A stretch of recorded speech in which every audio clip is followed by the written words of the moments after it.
Hello guys, in this video I am going to show you how to get notifications about upcoming events before they begin on the Timepage application.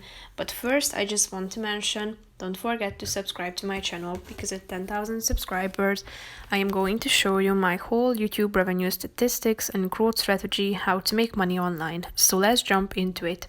First of all, open the application on your phone.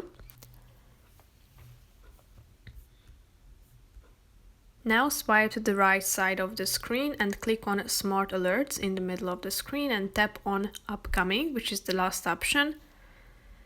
Here you should select the default event notifications.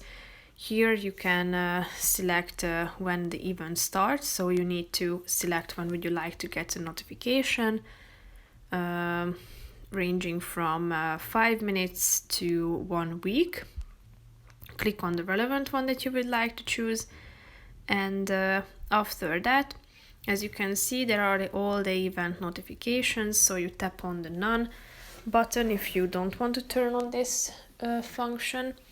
And there is also 4 other options: 1 day of event at 9 a.m., 1 day before at 9 a.m., 2 days before, and 1 week before. Click on the relevant one, and then these information will be saved automatically. So that's pretty much it for this video, guys. I hope you found it helpful. If you did, consider subscribing and see you in the next video. Bye bye.